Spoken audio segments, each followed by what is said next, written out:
Have you ever felt like the world around you is spinning out of control? Like no matter how hard you try, you just can't find that elusive peace everyone talks about. Picture this. You're in a tiny boat in the middle of a raging storm.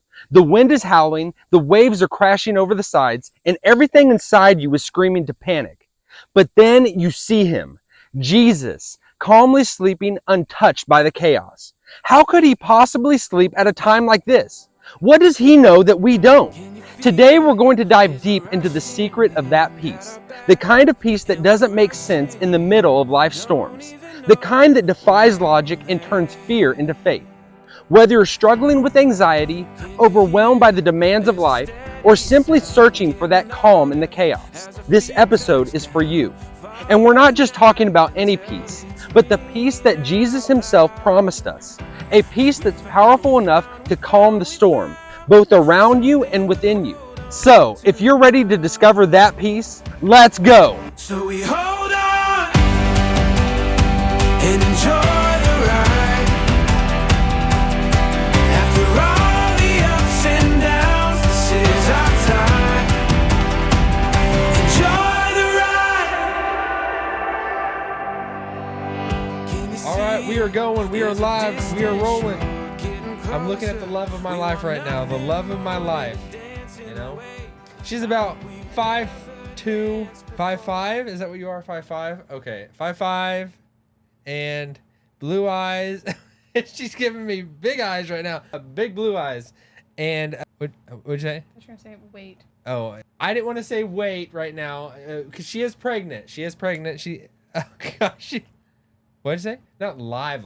It's recording live. Here, you will pull it up to you. If you are going to talk, I would pull it up just so we can hear that beautiful voice. Okay. And okay, just so there's no confusion, right now I am talking to my wife. Her name is Jessi Fogel, and she has been on the podcast one time before. You should go check it out. You can find it. It's out there, you know. It's out there. It's out there. All right, I wanted to kind of say, like, today I have my security blanket on, and it's Teenage Mutant Ninja Turtles. You might think, well, he's just in front of a green screen. That's why it's so see-through. No, it's actually pretty see-through in itself. It's beaten up. This has been through the ringer. It's like, look at that. Look at that. I'm actually wearing a shirt underneath. If I wasn't wearing a shirt underneath, it might be heyday all for y'all. You know, it might free fall. You know, free fall y'all. What do we do? I love this. I love seeing her eyes. Really, I wanted Jessi to come down, be a part of this today. She just to be there. She is the one that gives me strength in a lot of ways. It helps me when I am not doing well, and there's a lot of times I am not doing well. So, and she helps me a lot through that, you know, and we've talked about it in the video we had, as well as anyone that has interaction with us in real life. You all do see that you kind of know our vibe, you know how we roll. We just roll with the dough. We roll with the dough. I don't even know what I'm saying anymore. I've lost all connection with reality. I am just a floating, dismembered, this body member. I don't know, honey. I don't know things. This is why I brought her down. She had to be here, you know. And I know you all can't see her right now. We don't have a camera on. This was like kind of like on the fly, seat of our pants, figuring it out as we go. Yeah, I've been struggling. If you caught my video last week, you know I've been struggling. And if you caught the week before, you saw something building up. You saw things happening, a lot of things happening that and I'm trying to overcome. We are overcomers. If you're a Christian, you are an overcomer. You know what has overcome this world? Even our faith overcomes this world. I mean I could talk about just our faith in general and getting through life, but like in the context of marriage as well, you know, a lot of times it might sound bad saying this, but like marriage is tough. You know, we go through our ups and downs, struggles together, you know. And I mean, the glue that keeps my wife and I together, that keeps us together is Jesus. You know, he is the one. I mean, this might be TMI, but I mean, I've heard people talk about this that are Christians. You know, like if it weren't for Jesus, you know, and I don't know. What do you think anything about that, Jessi? What I'm saying, like, in the context of just me and you, you know, I know. Oh, 1 second. Hello? Hello? Hey, Zach, what's going on? Not much. How are you doing? I want. Are you coming over? Yeah, we were gonna come over there. Okay, yeah. And I just wanted to let you know that the streets all cleaned up now. They don't have any glosses or anything. Oh, cool, awesome. I think Mom said that like they got like a 1 lane you can go through now. No, it's all fixed up now and everything. You don't have to. It just doesn't look good. Oh, awesome. That's great. So yeah. Oh, okay, cool. Thanks, Zach. We'll be heading over there in just a bit. Alrighty. Thanks, Brandon. All right. Bye, Zach. Yeah, like I don't know, Jesse. What do you, I'm all over the map right now, and it's I don't know. Can you bring some sanity to my life, Jesse? Can you got any? You usually you help me through the storm, you know. You help me through. Or I make it worse. No, you don't. No, you don't. Here, I pull it before I told you. Pull it toward. No. Pull. Oh, does it not? You can pull it towards you. Oh man, yeah. I think lately it's been tough. It's been. What do you think? I mean, it's probably no different to you. You're probably just used to you know. What do you think? And me in general, you know, like anything different, or am I just quirky and crazy as ever? Overall, compared to what you used to be, you're about like 100 times better. Why do you say that? You used to be really bad. Bad? Yeah. Like what? Okay. Why do you say bad? You're just really depressed and anxious all the time. Now it's just an occasional flare up that's not near as bad as it used to be. But how do you not have that? Like, do you ever have that? Like, I think is it just like the way that you're kind of wired and made up that you do not struggle like the things that I have? Yeah, just Genetics? I guess. I mean, I struggle with other things, but Because that's been like, you know, like you probably when we got hitched, you didn't see a lot of the things like, and I think a lot of the stuff came out after we got married. Like it really I don't know. It seems like everything got really crazy after we got married. But what do you think? well, I mean, when you're at home, you can finally be yourself, and we didn't live together until after we were married, so you were never home with me. Yeah. So it's like when you're married, then you just start seeing everything that everybody can just have like kind of walls and like kind of things that just cover up, you know. But it really did feel like, I don't know, it felt like a darkness came over me after we got married, you know, like pretty quickly. I can remember within the month, you know, it was weird, like, and like things got really bad quick, and I don't know if it's just spiritual warfare or what, but I don't even like reliving that kind of stuff. But maybe going through it, it's almost I want to let it just go to waste. I have gone through that stuff and it just be almost a waste, and not talk about it and not share with it because other people might be going through stuff. Who knows, you know? I feel like I've talked to a lot of people about, well, you've let me talk to other people about you, and it's already helped other people. They're like, oh, Brandon Fogel, he's such a nice guy. Seems like he has it all together. I'm like, well. Did anyone ever actually say that, or do you think they just? What? It seemed like I had it all together. Yeah. What do you mean? Everybody does. They have it all together, or they just thought They think you do. You're such a nice and easygoing guy. I said he's not easygoing. He's a pretty anxious and depressed guy. But nobody sees that except me at home. Yeah, I mean, yeah, it was really bad. You know, like I think that's where I think it is a lot of just the chemical, like, because it's almost like you need it like that. Something's like messed up in the mind, you know, like like there's chemicals that need rewiring before. I mean, I don't know. There's the spiritual component, but then there's just the biological component. It feels like, and I think I needed that biological, or you know what I mean, like just like things that just were just not firing right in my head, in my brain, were just not going in the right spots. I always think of it like just in the way that I think, and way that I get really screwed up and messed up is like, I feel like my head is like inflamed. I don't know what it means. Like, and it's just like full of like blood, and I can't think or see straight, and I can't rationalize and reason. It's called an anxiety attack, probably. But that's not what I'm I You don't mean, is it like all the time, like, well, back when it was bad, all the time like that? No, and I'm talking about just in general, as in like things that I cannot, there's something that is just accused in me and making me feel like crap, and I can't see that where I shouldn't feel that way. I can't like there's a bridge over here and here, and you're saying that everything's okay, but to me, like, there's nothing, like there's a chasm and it's not lining up. There's something hidden, and I feel like I've done something or I'm doing something wrong, and I can't see where you're saying that everything's okay. I don't know. I know that doesn't make sense, but That like, doesn't make sense. Well, we kind of figured out you have scrupulosity, which is moral OCD. You always think you're in trouble. You think God's mad at you, but you know the Bible more than anyone I know, and you know that's not true in your logical part of your brain. And you keep wanting me to help you and tell you, so I have to tell you over and over, but I can see you trying to grasp it, that you're, I don't know, whatever part in your brain is not letting you grasp it. but like, and really, it's not been like that lately. I don't even. Yeah. But it's still kind of like that. You know, I always feel like my mind always selects one thing. And all it needs is one thing to make me feel like crap. And it's like my mind is on a constant radar, its detection, as in zooming across the everything, the corridors of my mind, and just trying to find something to detect.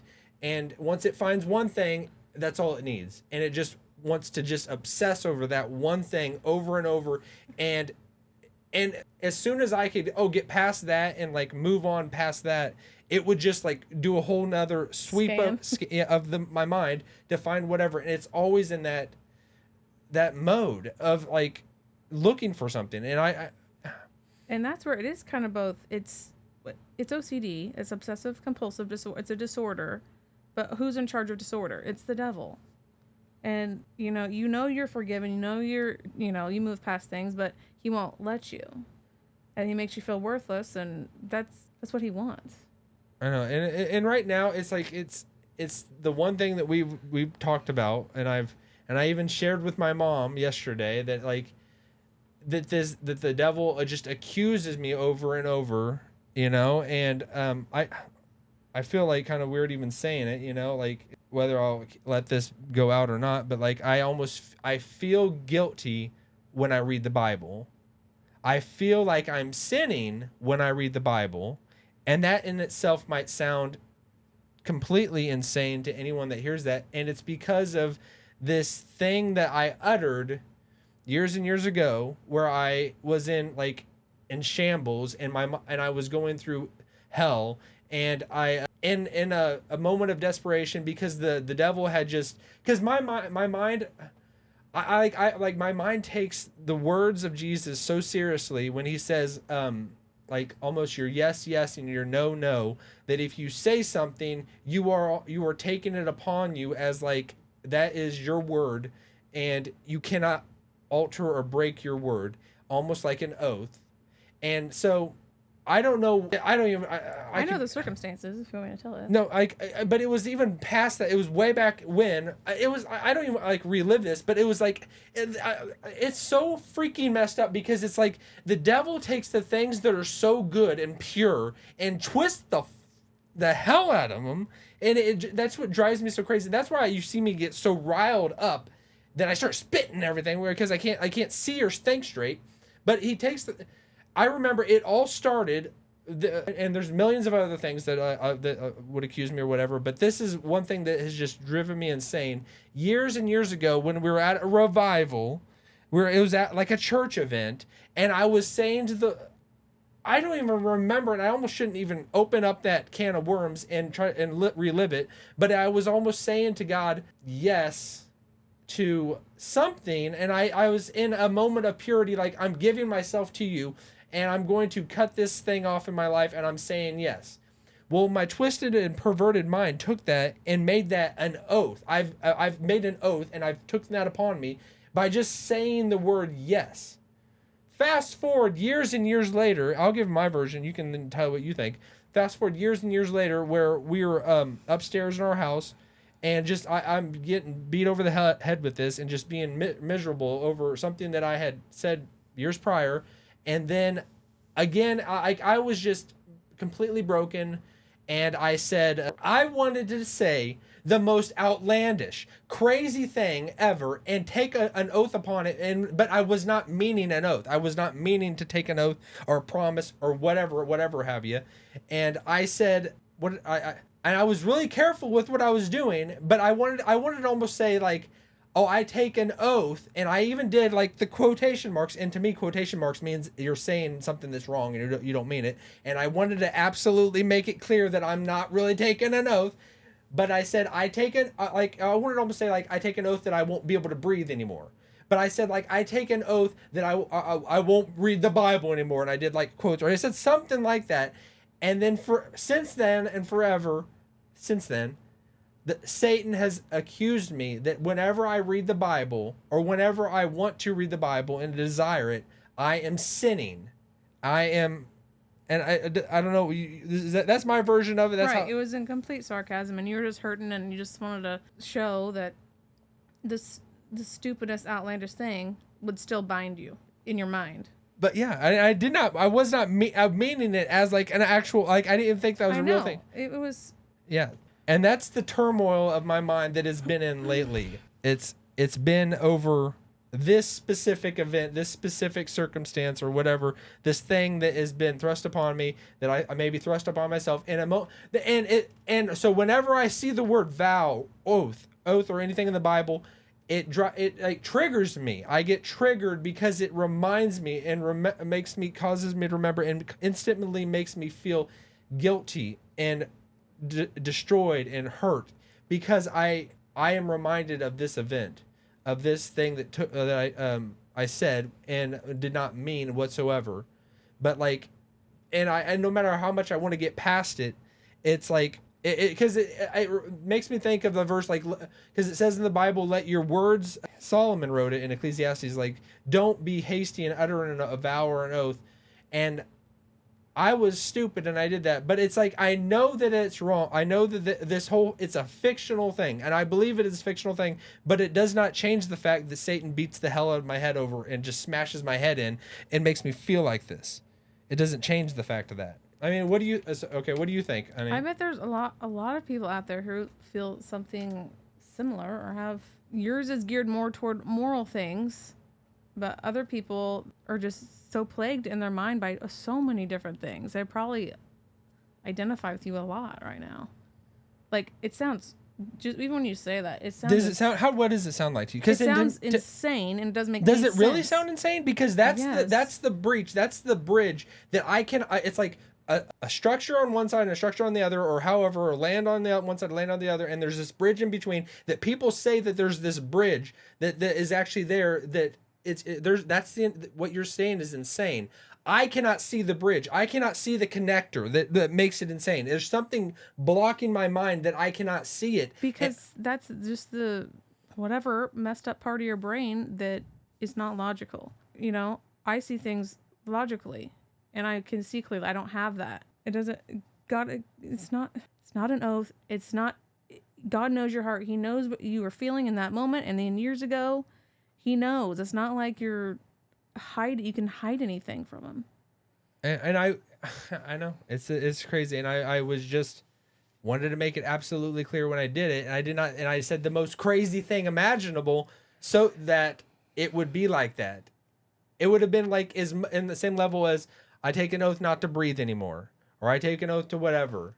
But then it doesn't change the fact that it drives me insane. Well, and that's just right where the devil wants you. Like, he wants to make you feel ineffective, and he wants you to drive you away from God. And this is what it is. It is making me paralyzed. It makes me not able to do the things that I want to do. It makes me just completely cower and just completely lose hope or anything for that, you know? And so this is like almost like the counter of what I would want to, like, because what this episode was going to be about, and what it is about peace.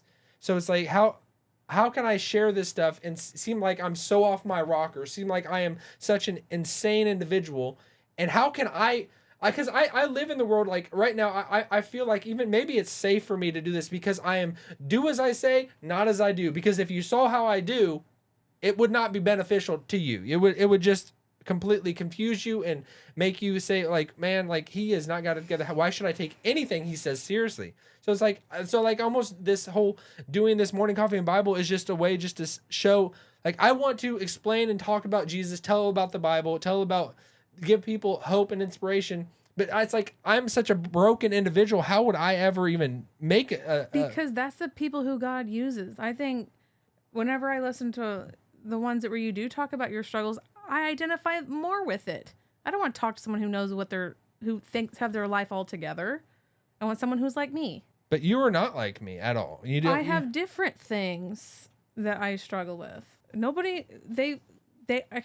Anybody can identify more with you if you're. The thing is, most people, if they would just struggle with that, they would just be like, this God thing is not worth it for me. You're still crawling and striving and wanting God in spite of all this pain. You could just turn your back on it, but you can't. You do have peace really in the back of your mind knowing He's there for me. I'm a Christian. I am saved. It's not a matter, like, for me, it's not a matter of like, I know that, but it's like I just want to be with them now because it's like, it's so tough now, and I just want to get, I want to be with Jesus, it's like, and I'm very open about that with you, at least maybe like, you know what I mean? I want to, because just being on this side of the veil, it's extremely tough. It's extremely tough, Well, it's extremely tough for a lot of people in a lot of different ways. And yours is mental. It's with you a lot. And I kind of always think of you like Paul, like he had a thorn in his side or whatever. I don't even know what it is. But something he struggled with, but he kept on striving. That's you. And he did a lot of good, and you can do a lot of good. You already have. Yeah, I mean, it's causing me to really rethink a lot of things, And I mean, maybe this has been on my mind lately, and I really, really questioned myself and doubted if I would ever share it. I've shared it with some people. I've shared it with, my pastor. I've shared it with Jessi, and I've shared it with my mom last night. I shared it with her, and now it's out there for anyone that would see it, So. It's like, you see the morning coffee and Bible guy, throw that in my face. He can't even read the Bible, whatever, That's how I feel, I feel like if even saying that, people, I feel like trolls would come out of under the bridges and start doing that, But whatever, you can throw the Bible in my face. I'll be glad to receive it, I love the Bible. That's what is so painful. That is what just crushes my heart and my soul, is because I love the Bible so much. I want to just inhale the Bible. I want to shoot it into my veins. But then do it and laugh in the devil's face, because it's not a thing. It's not anything what you did out of this painful, sarcastic remark. You do not mean. And you know it. It's just live it. You just take in as much as you can and laugh in his face. And I've said, go ahead. And I've said over and over to the devil, like I've said, like I take an oath that I will read the Bible, and it's like, and then he just throws it in my face, like, well, you took the other one first. Yeah, you took the other one first, so you can't do that, And it's like, it's the same way, like, I always just think about, like, how does anyone even go on TV and pretend to marry someone and take their vows in front of someone? That's the accusation that my mind would feel like, if it utters out of my mouth, I've said it, my word is spoken, I cannot break it. And then, but it's like almost even it's like almost handcuffs to be thrown on me as in takes an actual oath. I don't know. It's so twisted how this all even came about, and because it all started off at that church event. We went with your parents. And I was like in like a moment of like giving myself to the Lord, and I said yes, yes, Lord. And I think the only word I was saying was yes, but in my mind, I was saying something else, and then so the devil came and he just said, "You've said yes to this. Now I'm going to hold you to this." And he just piles it up, throws more and more stuff on there. You took an oath by just saying yes, and always it destroys me, because I just think there's so many places in the Bible it talks about an oath or a vow or whatever, and then I think of Jephthah. He said he took an oath, a rash oath, that he would sacrifice whatever came out of his house, and then there's debate whether, because his daughter came out of her house when he came back from battle, and then he sacrificed her, and whether that meant he literally killed her and sacrificed her, or she just did not marry. You know, that's the debate. But I've even heard somebody I very much respect, and I'm always hesitant to say people's actual names on this, but it was a professor of mine that I really respect, and I remember him saying that it was against that, he almost that Jephthah was doing something wrong by taking that oath, but to follow through with it was even more wrong. I don't know, and I might be butchering that because that was years ago, but that if he did actually sacrifice his daughter who came running out of her house when she was wanting to celebrate with him because he came back from battle, but he took that rash oath. He said, "I'll sacrifice, Lord, whatever comes out of my house, I will sacrifice." Why he took that in the first place. But these are the types of things, because I love reading the Bible. I love the stories, the true historical accounts of the Bible, what it gives. And I love it so much that Satan he undercut me. You know, who would have thought that Satan would undercut me? I know, you know? that's the whole key. Like, why are you surprised? He's the father of lies and doubt, and that is the stamp of what you're saying right now. Like, why are you even entertaining thoughts like that when you know that's him? Because those thoughts are not of God. I do know that's him, but it doesn't. It's like someone has an air horn and just blowing it in my ear, and no matter how much I know that air horn is not real, I know it's still blaring in my ear, and I can't think straight. It doesn't stop, you know. And no matter how much I don't want to, that I can overthink it, I can overcome it. I don't. It doesn't stop the megaphone being shouted in my face, you know. And I think some people, depending on their chemical makeup and also that in itself, just people that struggle with depression or anything like that, there could be instances where there is a demon there, you know, where we think of it as someone has schizophrenia or someone has whatever kind of disease.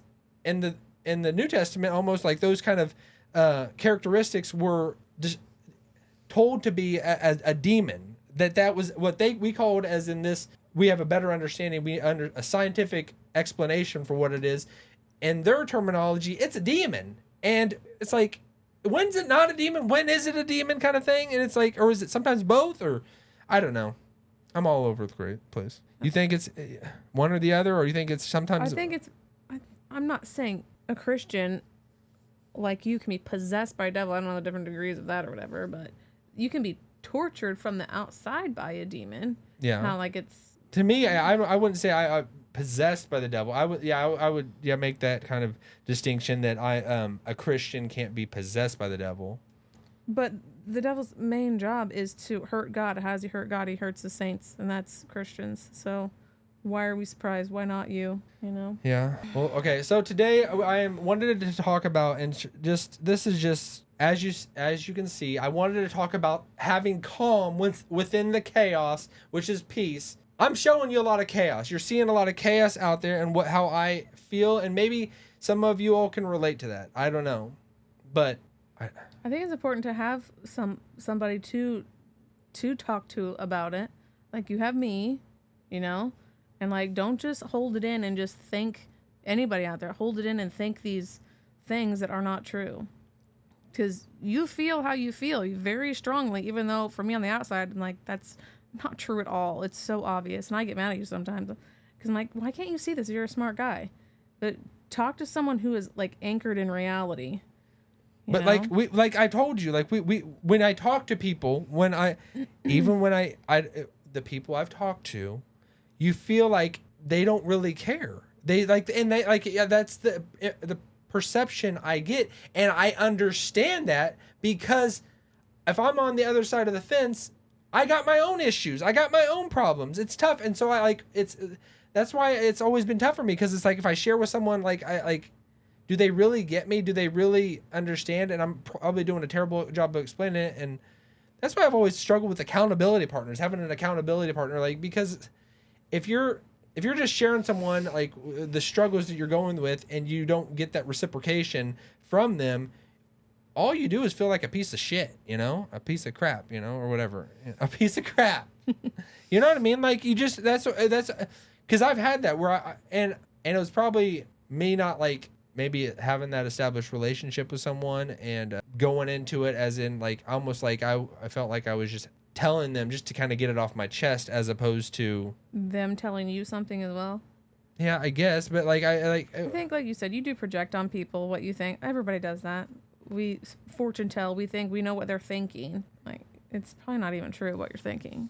You don't want to tell some random person, but yeah, you have to have a relationship with them and be safe enough with them, you know? But like when I have told about like even what we talked about, like this, when I've shared it with people, you know, like they don't get it. Or you know what I mean? Like it's like people don't get it. People like, and like I would probably maybe it's just this imperfect existence that we have with one another where I don't know. I think I need a lot of help. A lot of help. Well, we all do. And maybe that's why people pay a therapist, you know? Maybe that's why the people pay a therapist. Other people, I don't know. Like, people do care. I don't know. Might scratch that part, you know? That's just either way. So I'll try to tidy this up, bring it into like some type of peace and thing. I'm gonna save that as the deer pants for the water. You know, that's like one of my favorite verses. Like I don't want to waste it on something like this, you know? This is perfect for it, though. It's one of my favorite verses, you know? Like, this is perfect for it. You just said you basically did. Because when I might as well. Whenever I talk about like my favorite verse in the Bible, like Psalm 42:1, and it talks about as the deer pants for the water, so pants my soul for you, O God. That is one of the most. That's the biggest thing. But it's like it's almost like it almost gets sliced and diced in front of me. Almost that pretty little deer gets sliced and diced in front of me when I think about like I can't pursue and chase after God because I felt the most pursuing and chasing after God with the Bible. When I got to read the Bible, when I got to just absorb and consume and saturate myself inside the Bible, and I feel like I can't do that, you know? That's why it's get so... There's just so much injustice in this world, and this is one of them. Just hearing you say that is just so It's sad. messed up. It's twisted. It is I know. messed up. It's twisted. And I'm sorry you have to go through that. I want you to just don't worry about it. I know. But I'm gonna read it all to y'all. You know, that's why so you all can know what's happening in my head for future videos. You know, whenever I would read the Bible, I almost have to struggle through it. You know, and because I have that voice in my head, you know, the twist up person that I am, or you know, whatever. You know, just imagine there's just forces around us. There's these spiritual forces, you know, and like. Is it really whispering into my mind and just like accusing me and making me feel like crap, or is it all natural and materialistic? I think it's both. You know, we got to get. I remember at that church that I worked at, that school, we were in the pastor's office, and that picture of the lighthouse with like the waves crashing all around it, and like I think that day you're going through something too, and it's like that is you. You know, like. Just because the waves are crashing, you are safe in God and you're secure. He knows what you're going through. Oh yeah. So it's like no matter what, like the chaos happening around us, he knows and he understands. He knows your heart. Doesn't matter what sick things are bouncing around in your head or whatever flies out of your mouth. Like he knows. Like you don't. But it's so tough. It's like I feel like the most disconnected with God and not close to him when I pray to him. That itself could be a video that just talking about prayer. But me personally, when I pray to God, I feel even more removed and more disconnected from him when I'm consciously like, as in get on my knees or on my face and trying to pray to him. I do not feel like I connect with him at all. And I feel like everything gets even louder as opposed to when I'm just in my day-to-day walking through life and just talking to him. I feel closer to him as opposed to when I want to like because it is like just as a form, just like to get on your knees, get on your face, you know. But it's like in that when I'm in that moment, I feel not close to him. I feel like even more like the megaphone gets even louder that I cannot see him. It's I don't know. So sad. No, I get it. It's just you have more faith than any of us. We'd be like, forget praying, forget the Bible. It's hard to read anyway, and most of us struggle to want to read the Bible. I'm about so far behind. But that's like why over like the last couple of years I switched to audio, listening to the Bible, because that's not reading the Bible. That's not reading the Bible. It's I know it's so freaking twisted. It's messed up. This is raw. I know. You always. I think I just do that just to bring some sanity to my mind, bring something like it's not feel like a loser. A loser. Well, that's what he wants you to feel like. I know. I don't even want you to. I know you need to let it out and voice it, but it's like, don't give him the satisfaction. I know. I know that, and that's the struggle I have, that I don't want to be where I'm saying these things, because what you start saying is what you start almost believing. I'm training my mind, but it's so hard. It's hard not to, to say. I know. So many times throughout our life, you said, "But I feel," I'm like, okay, it must be weird to know the truth and what's right, but feel physically that something is wrong when it is not. I tell you all the time, nothing is wrong. There's nothing to do. I know. All right, so I'm gonna read a couple verses just so I give you a little bit about this. So I know this is different, but this is kind of sharing my struggles, sharing kind of what we've gone through, and I know it probably sounds insane to anybody that watches this. I know it sounds insane and crazy, A loco man is loco. But it doesn't actually. What? People understand. Really? Maybe they do. Maybe you do understand me. Maybe you all get me. And I would never wish any of this stuff that I've gone through on somebody ever, and I feel so it's like, I hope you don't understand in that sense, but it's like, I know there are other people have other things that they're struggling with, other things that might maybe make what I am going through in comparison nothing. Who knows, So it's everybody, but you only have what's in front of you. You only have your experience and your emotions, what you feel about the things you're going through. So if anything, you especially, what struggle is, and to keep, no matter what, just keep striving towards God, because that's really the only thing that can bring you peace. Even if you feel like crap sometimes, He's the only thing that can bring you peace. Nothing else. I know. Yeah. It's like that. That's why it's like it's one thing to just talk about things in life in general and things about everything, but it's like when you start talking about the Bible and Christianity, and it's like, it's almost tougher.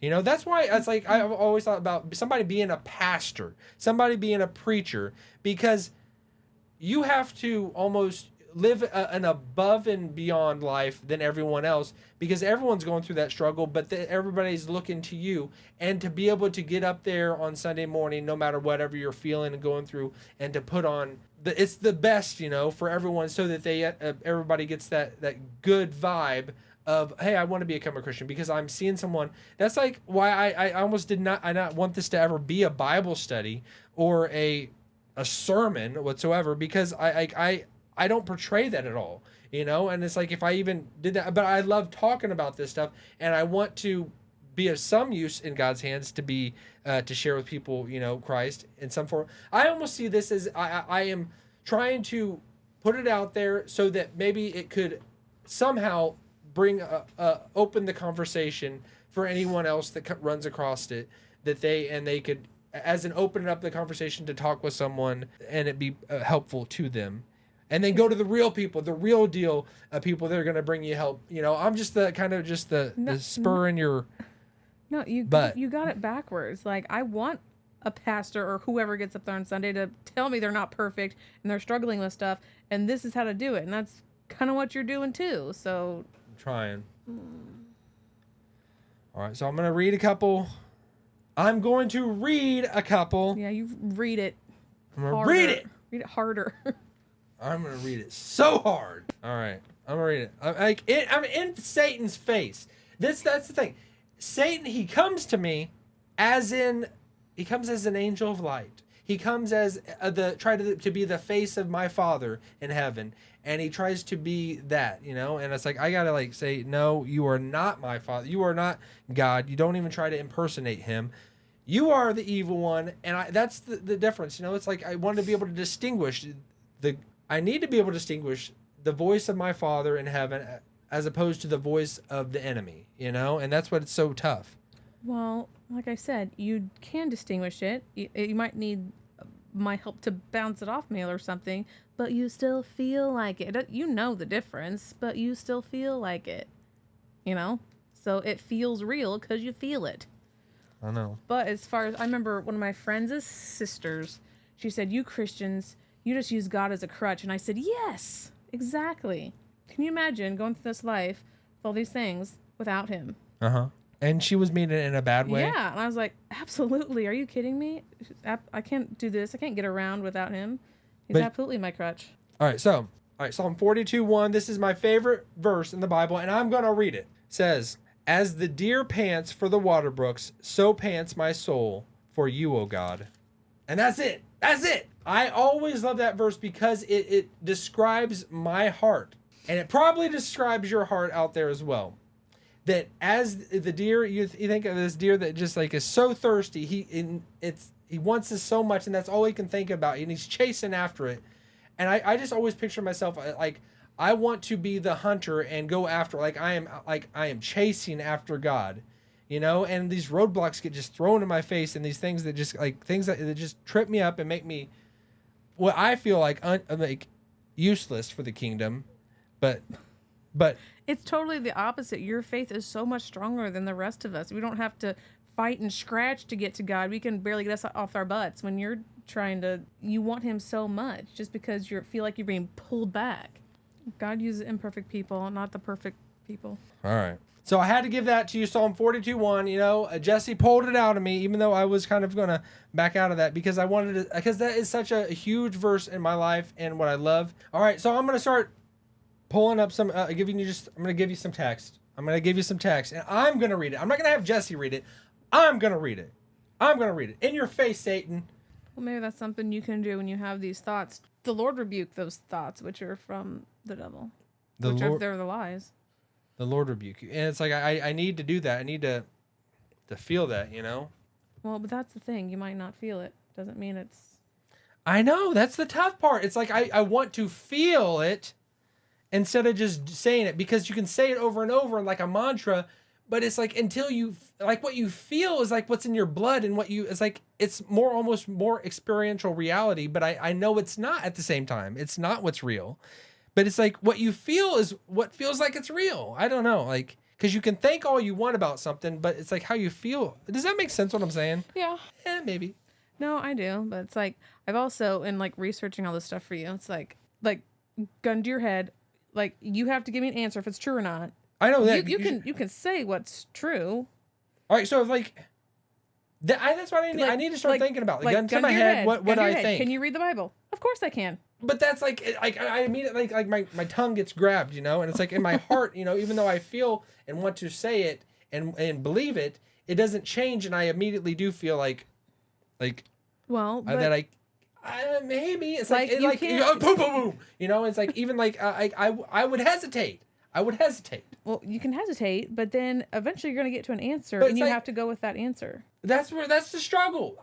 That's the struggle. It's not supposed to be easy. I know it's the thing. It's like I almost want to say I'm not a decisive person, but then I don't want to even vocalize that I'm not a decisive person. I want to be a decisive person. Well, you know, it doesn't matter what you say. It's what your behavior, what you do. Say whatever you want. I know. I need to say what I want, not just mean what I say, but say what I want.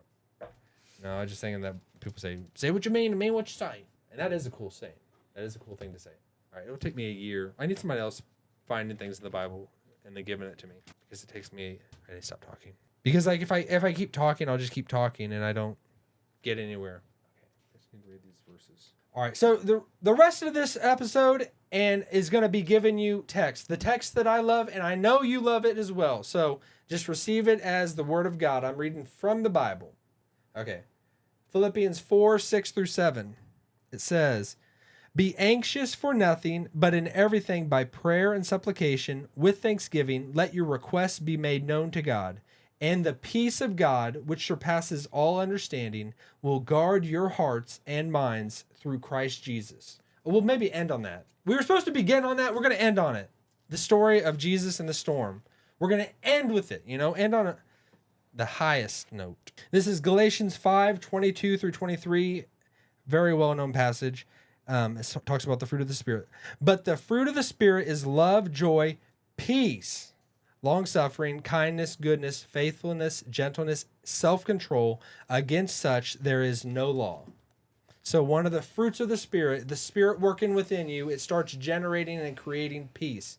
I think I've become more of a peaceful person. You know? Well, I don't know. What do you think? Maybe not. Peaceful meaning I don't know. like nice. I think I have more peace in my heart than I did for the longest period of time. Yeah, definitely. Oh, you mean what do you Like think? since I've not. You thinking peace isn't nice? No. Like my peacemaker? I don't know. I got my peacemaker. You know? No, that's not at all in what we're talking about. But maybe it is. But like. What? Besides this little hiccup, you have been for a long time more even keeled, and you have been peaceful. Is that what you mean? Because that's what I mean. I just as a overall, like, I think I have general peace because, like, peace in Christ, like ultimate peace I have, but it's like I have these hiccups, you know, that make me almost unfruitful, unprofitable for the kingdom, or it feels like it, you know. Brandon, it's what you feel like, but the hiccups is what makes you a real person to other people, and that's why we want to even listen to you. I don't want to listen to you if you have it all together. Like these words need to help me in whatever I'm going through. Okay. All right. This is John 14:27. Jesus says to his apostles, he says, "Peace I leave with you, my peace I give to you. Not as the world gives do I give to you. Let not your heart be troubled, neither let it be afraid." That's awesome. And then a couple more. It's nice to be reminded of that. He's telling us to not be afraid and we have his peace. It's there for us. And this is Isaiah 26:3. "You will keep him in perfect peace, whose mind is stayed on you, because he trusts in you." All right. Two more verses. We're going to read Colossians 3:15, and then we'll end it on Mark, the story about Jesus in the storm. All right. Colossians 3:15.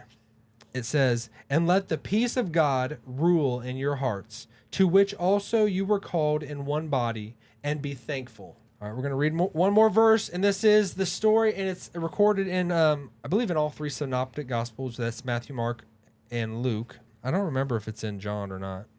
But this is the version of it from Mark's account. Mark 4:35 through 41. I'm going to read you the whole story right here.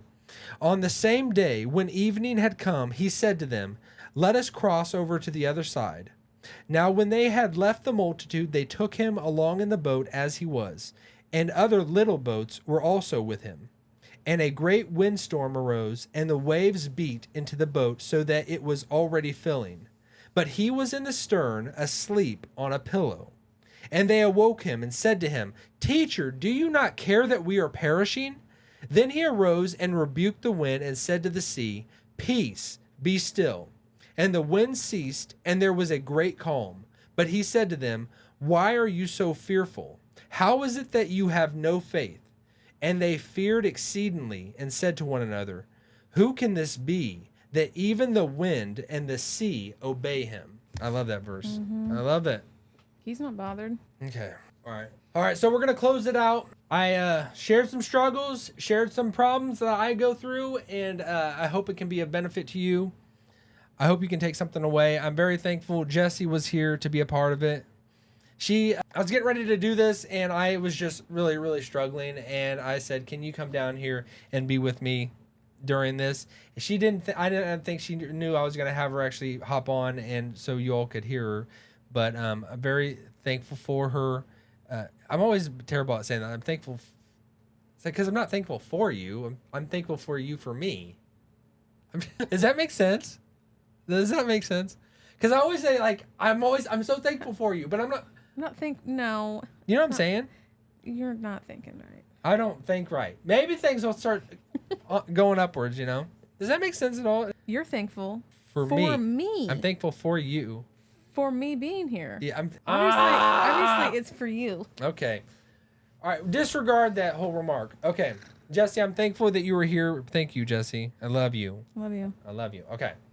All right. So I hope you all can take something away from this. I hope it can be of value and benefit to you. That if Satan comes to you and he wants to throw something in your face, you be louder and louder back at him and tell him that Jesus says so. You send Satan to your advocate. Jesus is our advocate. He is. So don't try to argue with that lawyer, Satan. because he is an ancient attorney, and he knows how to just trip us up because he's well seasoned in this affair. He knows how to use the Bible against us and to accuse us in every way whatsoever. When he came to Jesus, he accused Jesus, and he used the Bible to do it. And Jesus said the Bible right back at him and said it in the right context. So Satan will twist the scriptures. So get used to that. So I hope that makes sense. All right. I hope you all have a wonderful day. Thank you for being a part of this, and I'll see y'all in the next one. Thanks, honey. Good job. Love you. Love you. All right. So we hold on and enjoy the ride. After all the ups and downs, this is our time. Enjoy the ride. Can you see it? There's a distance.